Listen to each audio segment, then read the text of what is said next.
would forge ancient pieces of the Bible? Well, apparently someone did, and they did a pretty good job because collectors bought the forgeries and made the fake Dead Sea Scrolls the centerpiece of a Washington, D.C. museum.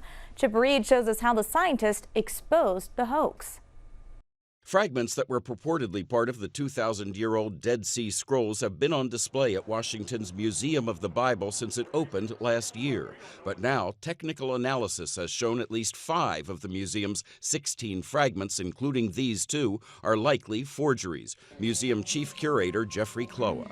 The questions that have come up have been sufficient enough that we're not confident in displaying them as authentic artifacts. The fragments in question were purchased between 2009 and 2014 by the Green family, the evangelical owners of the Hobby Lobby chain of craft stores and the museum's largest donor.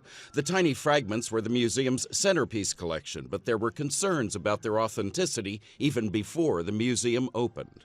We certainly had lots of questions, but we decided that this was an opportunity to help educate the public about different research methods. The fragments went through multiple rounds of testing, first in 2016 by a team that concluded the markings were likely not 2,000 years old. Researcher Kip Davis. The forgeries that I'm dealing with are ancient pieces of leather or parchments that have been written on in modern times. Further technical analysis by a German company that used X-ray scanning along with ink and sediment analysis confirmed that the fragments are apparently forgeries. The Dead Sea Scrolls are believed to represent the earliest surviving pieces of the Old Testament and are worth millions to museums and to forgers. A number of these institutions all own their own Dead Sea Scroll fragments and have paid an incredible amount of money.